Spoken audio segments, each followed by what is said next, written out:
زرینہ اس کے ساتھ مل کے کام کروا رہی تھی۔ اب کچھ سبزیاں بنا لیتی پڑی، روٹیاں سے نہ بنتی اور زرینہ اس کا خیال کرتی اور اسے نہ بنواتی۔ ابھی روٹیاں بنا کے زرینہ فارغ ہوئی تو اسے چکر آنے لگے۔ پری نے پریشانی میں چیخ کا سر پر اٹھا لیا حویلی کو۔ شہر بانو جلدی سے کہا، تم تو پہلے چپ کر جاؤ لڑکی۔ تب پری چپ ہوئی اور پھر اسے سہارا دے کے ملازمہ اور پری کمرے میں لے گئی۔ شہر بانو نے ملازمہ سے کہا، ڈاکٹرنی کو بلواؤ۔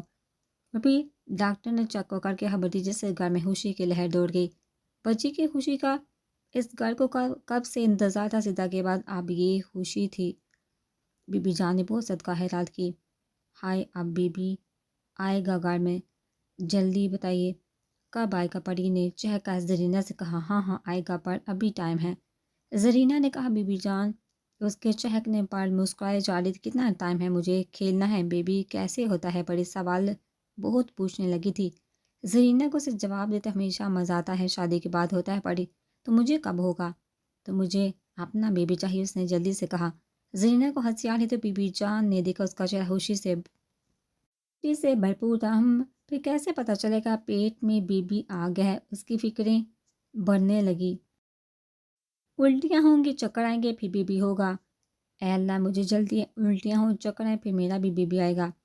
پری نے دعائے انداز میں ہاتھ اٹھا کر کہا تو بی بی جان نے جلدی سے کہا، زرینہ تم تو چپ کرو، ایسی فضول باتیں اس سے مت کیا کرو، بھی بچی ہے۔ زرینہ نے مسکرا کر کہا، آئندہ خیال رکھوں گی، معاف کر دی بی بی جان۔ چلو ٹھیک ہے، میں تمہارے لیے دودھ بنا کے لاتی ہوں۔ ٹھیک ہے، بی بی جان جانے لگی۔ زرینہ نے پری سے کہا، تم کیا سوچنے بیٹھ گئی بابی؟ پھر بچہ آئے گا کہاں سے؟ میں یہ سوچوں، اس نے اپنی کنفیوژن بتائی۔ زرینہ سوچنے لگی، اب اسے کیا بتائے۔ وہ سوچنے کے بعد اس نے کہا، جانتی ہو ایک فرشتہ آتا ہے جو کھڑکی سے ماں کے پاس بچہ رکھ کے چلا جاتا ہے بابی، پھر آپ اس فرشتے سے کہنا کہ میرے لیے بھی ایک بچہ دے دے اور میرے پاس کمرے میں چھوڑ کر چلا جائے۔ میں بھی اپنے کمرے کی کھڑکی کھولے رکھوں گی، آپ کہیں گے نا فرشتے سے۔ اس کی آنکھوں میں آنکھیں ڈال کے پریقین انداز میں اس سے یقین دہانی لے رہی تھی۔ زرینہ کا دل چاہا اپنا سر پی لی۔ اس کی معصومیت پر زرینہ کی پریگنینسی کی خبر نے گھر میں خوشی کی لہر دوڑ گئی تھی۔ پری ہر وقت اس کا خیال رکھتی۔ ابھی بھی وہ چائے دینے گئی تو زرینہ نے پینے سے انکار کر دیا تو وہ واپس لے جانے لگی۔ باہر نکلتے اس کی نظر آغا جی پر نہ پڑی۔ ٹکرانے کی وجہ سے چائے آغا جی کو لگی۔ ان کو شدید غصہ آ گیا۔ انہوں نے بغیر سوچے اسے تھپڑ لگا دی۔ اندھی ہے لڑکی، دیکھ کر نہیں چل سکتی، انہوں نے غصے کہا۔ پری ان کے تھپڑ کی وجہ سے گرنے لگی تو داور نے اسے تھام لیا۔ انجانے لمح سے وہ ڈر گئی، مجھے ہاتھ نہ لگاؤ، میں نے کچھ نہیں کیا۔ وہ چہرہ چھپا کر رونے لگی۔ آغا جی ایک نظر اسے دے کے چلے گئے۔ داور اسے حیرت اور دکھ سے دیکھنے لگا۔ داور نے دوبارہ اس کی طرف ہاتھ نہیں بڑھایا۔ اسی وقت اس کے رونے پر دراب اس کی طرف آ رہا تھا۔ آواز سن کے جلدی آ گیا۔ وہ ایک ہی بات کہے جا رہی تھی، مجھے ہاتھ نہ لگانا، روئے جا رہی تھی۔ داور پریشان کر اس کا ریئیکشن دیکھ رہا تھا۔ داور نے اسے پکارا، پری کیا ہوا؟ انہوں نے چہرے سے ہاتھ ہٹا کر دیکھا اور کھڑی ہو گئی۔ اس نے ہاتھ بڑھایا تو وہ اس کے گلے لگ کے رونا شروع ہو گئی۔ میں نے کچھ نہیں کیا۔ داور وہاں سے خاموشی سے چلا گیا۔ دراب کی نظر داور کو جاتے ہوئے دیکھتی رہی۔ اسے خود سے لگا کمرے میں لے آیا۔ وہ روئی جا رہی۔ دراب نے پانی بڑھایا۔ پی لو۔ پانی پی کر دوبارہ رونا شروع ہو گئی۔ اس کے چہرے پر انگلیوں کے نشان دے کے دراب نے پوچھا، کس نے مارا تھپڑ؟ آغا جی نے۔ میں نے جان بوجھ کر نہیں گرایا، چاہے میرا بھی پاؤں جلا ہے۔ وہ زور و شور سے روئی جا رہی تھی۔ دل اپنا غصہ ضبط کرتا رہا، اس کا گال سہلاتا رہا۔ وہ مرہم لگا اس کے پاؤں پر پڑی، چپ ہو جاؤ پلیز۔ وہ مسلسل روئی جا رہی تھی۔ وہ اس کے آنسو صاف کرنے لگا تو اس کی ہچکیاں بن گئی۔ مجھے امی کے پاس جانا ہے، آپ ہی سے ملنا ہے۔ ہاں تو لے جاؤں گا، ابھی تو چپ کر جاؤ یار۔ کب؟ جلدی وہ اس کے گلے لگی اور اسے حیرت زدہ کر گئی۔ آغا جی آپ نے اس پر ہاتھ کیوں اٹھایا؟ اسے چپ کروا کر سیدھا آغا جی کے پاس آیا تھا۔ تمہیں پتہ ہونا چاہیے، اس نے میرے اوپر چائے گرائی تو اس میں کون سی بڑی بات تھی؟ اس نے جان بوجھ کر تو نہیں گرائی تھی، نہ اتفاق سے گری تھی۔ وہ میری بیوی ہے، اور پر ہاتھ اٹھانا آپ پر سوٹ نہیں کرتا آغا جی۔ اب تم مجھے سکھاؤ گے؟ آغا جی کو ہرا کر رہا تھا وہ اپنے حالندہ سے نہیں۔ اب آپ کو بتا رہا ہوں، میرے ساتھ آپ سے شہر جائے گی۔ اب یہاں اکیلا اسے آپ کے رحم و کرم پر نہیں چھوڑ سکتا۔ تم یہاں کی روایتیں توڑو گے اس معمولی لڑکی کے لیے۔ آغا جی نے غصے سے کہا، انہیں افسوس تھا اپنے اس فیصلے پر، یہ معمولی لڑکی میری بیوی ہے جسے میرے نکاح میں آپ نے اپنی مرضی دی ہے، تو چھوڑ جاؤ اسے یہاں، تم چلے جاؤ باہر ملک جیسا پہلے تم نے سوچا تھا۔ جو ہمارے بیچ پہلے سے فیصلہ ہوا تھا آغا جی کی بات نے اسے تکلیف دی تھی، پھر بھی وہ سب کر کے سن رہا تھا۔ مجھے افسوس ہو رہا آپ نے اپنے بدلے کے لیے استعمال کیا۔ اگر آپ کو چاچی سے نہ پڑھاتا تو آپ کیوں بھول جاتے ہیں کہ آپ کا خون ہے، آپ کی اپنی بیٹی کی اولاد۔ تم اپنی بکواس بند کر، ہماری ہوتی جہاں رہتی نہ کہ چپ چاپ بھاگ جاتی۔ بہرحال آپ کی مرضی پر آپ کے کسی کھیل کا میں حصے دار نہیں۔ میری بیوی ہے، میری ذمہ داری ہے جو میں نبھاؤں گا۔ بس کرو، اس طرح بات کرتے ہیں بڑوں سے یہ تمہیں سکھائی ہم نے؟ ماہر خان نے اچانک آ کر کہا۔ بابا جان آپ کچھ نہ ہی بولے تو اچھا رہے گا۔ آغا جی نے میری بیوی پر ہاتھ اٹھایا، پر آپ نے تو اپنی بیوی کو۔ وہ جملہ ادھورا چھوڑ کر چلا گیا، لمبی ڈاک پڑتا ہوا پیچھے۔ آغا جی اس کے ادھورے جملے کا مطلب سوچنے لگے۔ وہ آغا جی کے کمرے سے نکل رہا تھا، اس نے باہر سے آتے سویرے کو دیکھا۔ تم کہاں سے آ رہی ہو؟ وہ گھبرا کے اچانک اسے سامنے دیکھ کر۔ وہ بائی جی سہیلی سے ملنے گئی تھی۔ کس کے ساتھ؟ اکیلے گئی تھی۔ آندہ کہیں جانا ہو تو کسی کے ساتھ جانا، گھر کے مرد کے ساتھ یا کسی ملازمہ کو ساتھ لے کر جانا، اکیلے جانے کی ضرورت نہیں کہیں بھی۔ جی بائی۔ وہ دراب کے جاتے ہی اس نے لمبی سانس کھینچی، شکر جان بچی۔ وہ جلدی سے اپنے کمرے کی طرف بڑھی۔ وہ اپنے کمرے میں آیا پڑی غیر موجود تھی، ابھی تو یہی تھی۔ واش روم دیکھا، وہاں بھی نہ تھی، تو باہر نکل آیا۔ بی بی جان کے پاس ہی نہ زرینہ کے پاس۔ ملازمہ سے پوچھنے پر پتہ چلا حویلی کے پچھلے حصے جاتے دیکھا ہے۔ وہ حیران ہوا، وہاں کیا کرنے گئی ہے؟ اسے ڈھونڈتا وہاں پہنچا، بلی کے بچے کے پاس بیٹھی تھی، اسے مرہم لگاتے کہہ رہی تھی آج تمہیں بھی چوٹ لگی مانو، اور مجھے بھی دیکھو، مجھے بھی مرہم رکھا انہوں نے، اب میں تمہیں مرہم رکھ رہی ہوں۔ وہ اسے مرہم لگا چکی تو اب اس کے سامنے دودھ رکھتے ہوئے کہا چلو اب دودھ پیو، کچھ طاقت ملے گی۔ اپنی امی سے دودھ مت جانا میری طرح، ورنہ بہت تکلیف اٹھانی پڑتی ہے۔ بلی تو دودھ پی رہی تھی، اس سے محبت سے دیکھ رہی تھی۔ داراب اسے دیکھے جا رہا تھا، تب تک شاید بڑی بلی آگے جو شاید اس بلی کے بچے کی ماں ہو۔ داراب کو یہی لگا، وہ بھی آ کر ساتھ میں دودھ پینے لگی، شاید کئی دنوں سے وہاں آتی ہو اس لیے مانوس ہے اس سے۔ اس نے سوچا اس بچے کو کھلانا چھوڑا کرو، پھر ایسے ہی چوٹیں لگتی ہیں۔ وہ دونوں کو پیار کرتے ہوئے کہو، شاید کہیں نہ کہیں اپنے درد بھی بتا رہی تھی۔ اپنی ماں کو کتنا یاد کرتی ہے، اس کی باتوں سے داراب کو اندازہ ہو رہا تھا۔ اس نے مڑ کر دیکھا، داراب کھڑا تھا، یہ کسی کی نظر کی تپش کا تھا جو اس نے مڑ کے دیکھا۔ وہ اپنے گندے میلے ہاتھوں سے اس کا ہاتھ پکڑا اور اسے بلی اور اس کے بچے کے پاس لائی۔ وہ جو انتہا کا صفائی پسند مشہور تھا، اسے روک نہ سکا۔ ان سے ملی یہ مانو، یہ میاؤں، مانو میاؤں کا بیبی ہے؟ اچھا ہاں، دونوں پیارے ہیں نا؟ اس نے اشتیاق سے پوچھا۔ ہاں، اب اندر چلیے، داراب نے کہا۔ داراب زیادہ دیر کھڑا نہ رہ سکتا تھا یہاں، اور اس کا دل بھی نہیں دوڑنا چاہتا تھا، اس لیے چلنے کو کہا۔ ہاں چلتے ہیں۔ وہ دونوں اندر کی طرف مڑ گئے۔ سنی مجھے یہاں ڈر لگ رہا ہے، مقدس نے کہا۔ کیوں؟ ابھی عشق اور امتحان باقی ہے میری جان۔ آئے ہم اپنی مرضی سے ہیں، جائیں گے بابا جان کی مرضی سے۔ سنی نے کندھے اچکا کہا۔ کیوں؟ یہ تو کل صبح فیصلہ ہوگا، تم آرام کرو، ویسے بھی سسرال آنے کا تمہیں شوق تھا، اب رہ کر مزہ لو۔ وہ اس لغزی کمرے میں برپا لیٹی تھی، پر اندر سے پریشان تھی۔ کچھ دیر بعد اس نے کہا، سنی جاگ رہے ہیں؟ ہاں کہو، گھر میں کون کون ہے؟ بابا جان اور امی جان ہیں، بھائی بھابھی، ایک بھتیجا بہن ہے جس کا نکاح ہوا ہے، رخصتی نہیں ہوئی۔ اس نے بات جاری رکھتے ہوئے کہا، پر جانتی ہو تمہیں سب سے زیادہ مزہ کس کے ساتھ آئے گا؟ کس کے ساتھ؟ محلو بھابھی کے ساتھ۔ ان کی باتیں بہت زبردست ہوتی ہیں، بات کر کے لگے گا ہی نہیں کہ پڑھی لکھی نہیں ہے۔ اچھا ہاں، ان سے دوستی رکھنا تم؟ سنی نے کہا۔ ٹھیک ہے۔ وہ سب کی باتیں کرتی سوگے۔ سنی اس کے معصوم چہرے کو دیکھ کر جانے کیا کیا سوچ رہا۔ جلدی فریش ہو کے کپڑے بدلو، داراب نے کمرے میں آ کر کہا۔ وہ خود ہاتھ دھو کر آ گیا تھا۔ وہ فریش ہونے چلے گی، واپس آئی تو وہ لیپ ٹاپ کھول کے بیٹھا تھا، شیشے کے سامنے کھڑی تھی۔ داراب نے بغیر نظریں اٹھائے کہا، اب پڑھائی کرو جی۔ میتھ آپ پڑھائیں گے؟ پری نے کہا۔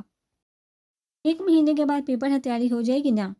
اس نے لیپ ٹاپ یوز کرتے ہوئے کہا۔ مشکل ہے؟ کیوں؟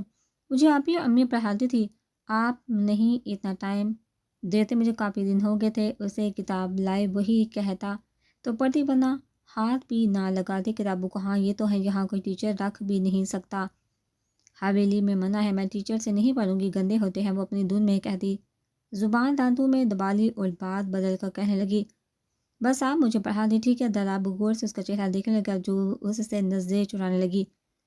میں داور سے کہہ دوں گا تمہیں آ کر کمرے میں پڑھا لیا کرے گا۔ اس نے اس کے چہرے کا بغور دیکھتے ہوئے کہا، نہیں میں خود پڑھ لوں گی یا آپ سے پوچھ لوں گی۔ اس نے گھبراتے ہوئے کہا، مقدس نیند سے بیدار ہو گئی، اس کا بھوک سے شدید برا حال تھا، سنی سویا ہوا تھا، اٹھ ہی نہیں رہا تھا۔ پلیز اٹھیے۔ مقدس کی کافی کوشش کے بعد وہ نہ اٹھا تو خود ہی باہر نکل آئی۔ ابھی صبح کے 8 بجے تھے، خود ہی چلتی جا رہی تھی، اتنی بڑی حویلی، وہ حیران ہو رہی تھی۔ ملازمہ کو روکا، اس نے کچن کا پوچھا، وہ اسے کچن دکھا کے واپس چل گئی۔ وہ کچن میں آئی، وہاں کھڑی عورت کو وہ پہچان گئی۔ راتوں سے بابا جان نے مہرو کہا تھا، مہرو بابی، ارے تم یہاں کچھ چاہیے؟ اس نے خوشگواری سے کہا، بھوک لگی ہے، کچھ مل سکتا ہے؟ کیوں نہیں، کیا کھاؤ گے؟ چائے پراٹھا بنا دو یا انڈا پراٹھا؟ اس کے پوچھنے پر اس نے اپنے فرماش کہی، بابی چائے کے ساتھ انڈا پراٹھا ٹھیک ہے، تم بیٹھو میں بنا دیتی ہوں، اس نے پیار سے کہا۔ اس نے کچن دیکھا، بہت خوبصورت بنا تھا، شہری اسٹائل کا کچن، بڑے کمرے جتنا بنا تھا، تندور بھی بنا تھا، چھوٹی ڈائننگ ٹیبل، 4 کرسیاں تھیں، ساتھ کچن کے 2 دروازے تھے۔ اس نے ستائشی انداز میں کچن کا معائنہ کیا۔ سوری، میں نے کہا ہی نہیں بابی، میں آپ کی ہیلپ کر دوں جلدی سے؟ مقدس نے کہا، ارے نہیں، 2 منٹ میں سب تیار ہو جائے گا، دیکھو سب ہونے والا ہے، واقعی جیسا سنا ویسا پایا آپ کو مہرو بابی۔ مقدس نے دل سے کہا، کیا مطلب؟ سنی نہیں، میرا مطلب مہدوست آپ کی بہت تعریف کرتے ہیں، آپ قابل ہیں، اس نے دل سے کہا۔ اس کا چہرہ حسین ہی نہیں پرنور تھا۔ شکریہ۔ اب مقدس اسی کے پاس کھڑی ہو گئی تھی اور باتیں کرنے لگی۔ اب وہ کچھ حد تک ریلیکس ہو گئی تھی۔ یہ کیا ہو رہا ہے یہاں پر؟ اسی وقت سہرش نے کچن میں قدم رکھا اور کڑی نظروں سے دونوں کو دیکھا۔ مہرو نے گھبرا کر کہا، سہرش آپا، اس سے بھوک لگی تھی، کھانا دے رہی تھی، جاؤ لڑکی اس وقت یہاں سے، جب تک اگر یہ تمہارا فیصلہ نہیں کرتے تب تک تمہیں کچھ بھی یہاں پر نہیں ملے گا، جاؤ یہاں سے، سہرش نے غصے سے کہا اور مقدس سے گھبرا گئی۔ سنائی نہیں دیتے، بہری ہو گئی ہو، جاؤ یہاں سے، جب تک آج یہ فیصلہ نہیں کرتے تمہیں کچھ بھی نہیں ملے گا، نکلو یہاں سے۔ سہرش کے لہجے میں اس کے لیے انتہائی نفرت حقارت تھی اور وہ حیرت سے اسے دیکھی تھی۔ مقدس غریب ضرور تھی پر اس لہجے میں تو کبھی اس سے کسی نے بات نہیں کی تھی۔ پر آپ اسے کھانا تو کھا لینے دے، آپ جانتی ہو وہ ماں بننے والی ہے۔ اس کی بات کاٹ کر سہرش نے کہا، تم چپ کرو، تمہارا کچھ نہیں جائے، اپنے کام سے کام رکھا کرو، شہر کی لڑکی کو اب بھروسہ نہیں ہوتا، پتہ نہیں کس کا بچہ ہو، کیا پتہ ان کا نکاح بھی ہویا ہے یا نہیں۔ مقدس سہرش سے ان کا الزام سنی تھی جو وہ سوچ بھی نہیں سکتی، وہ ایسی کی ہوئی بات سہرش چاپا کر رہی تھی۔ دکھ اور صدمے سے مقدس وہاں سے چلے گی، آنسو روکنے کا نام نہیں لے رہے تھے۔ کتنا ضبط کا لیا بڑا آنسو ہے کہ ضبط ہونے کا نام نہیں لے رہے تھے۔ سنی اٹھی، اس نے جن جوڑتے ہوئے اسے اٹھایا، کیا مصیبت ہے اتنی صبح؟ مجھے نہ اٹھاؤ، تم جانتی ہو میں نہیں اٹھتا۔ وہ دوبارہ کڑوا لے کر کمبل اپنا منہ پر کر لیا، بعد میں بات کریں گے۔ وہ اس کی لاپرواہی پر حیرت سے دیکھ رہی تھی۔ سنی نے بیزاری سے کہا، اس کے رونے پر بیزار ہو کر بول پڑا، کہو کیا مسئلہ ہے؟ آپ کی آپا نے ایسی باتیں کہیں جسے کہتے ہوئے شرم آئے۔ اس کے آنسو بہہ جا رہے تھے۔ یار کھل کے کہو، آپا کچھ بھی کہہ سکتی ہیں، تم بتاؤ تمہیں کیا کہا؟ وہ اس کا نارمل اندازے کا حیران تھی۔ وہ جو دبے لفظوں میں اس سے کہتی وہ کھل کے اس نے بتا دیا۔ اس کا رویہ دیکھ کر، یار میری بڑی بہن ہے، وہ ایسے ہی بات کرتی ہیں، جو منہ میں آتا کہتے ہیں، بوڑھا نہ مانو، اس کی عادت ہے، کچھ دن رہو گے تو عادت ہو جائے گی، جیسے بڑی بابی برداشت کرتے ہیں ویسے تم بھی عادی ہو جاؤ گے، کسی کے کہنے سے کچھ تھوڑی ہو جاتا ہے، وہ کہتی رہی تم مائنڈ نہ کرو، جواب نہ دینا۔ سامنے سے وہ اتنا کہہ گا، اس کا کندھا تھپ تھپا کر دوبارہ لیٹ گیا۔ ایسے ہے تمہارے گھر والے؟ جی، انہوں نے حیران لہجے میں کہا۔ اس کا چی کہنا سنی کو تپا گیا۔ وہ ایک دم دوبارہ اٹھا، کیا کہا تم نے؟ چی کہاں؟ میرے گھر والوں کو؟ اس کا بازو دبوچ لیا۔ میرے گھر والوں کے لیے آئندہ ایسا کہا مجھ سے برا کوئی نہیں ہوگا، سمجھی؟ اسے دھکیلنے کے انداز میں بازو چھوڑا، جان رہنا اپنی زبان قابو میں رکھنا، سمجھی؟ وہ دوبارہ لیٹ چکا تھا۔ اسے ایک لمحے نے اسے کیا کچھ نہ باور کروا دیا کہ اب اس کے ساتھ کیا کیا ہو سکتا ہے۔ اسے اپنے مقام و حیثیت کا اندازہ چیزاں سے ہو گیا تھا اور کتنا اسے برداشت کرنا تھا۔ جس زندگی کا اس نے تصور کیا تھا شاید اب وہ زندگی نہیں رہی تھی۔ جو باتیں وہ اپنی ماں کی کہیں محبت میں سمجھ نہ پائی تھی، آج ساری باتیں اسے سمجھ میں آ رہی تھی۔ باغ کا شادی انچاہی بہو کا کیا انجام سب اسے نظر آ رہا تھا۔ قسمت کی ستم ظریفی پر اسے خوب رونا آیا۔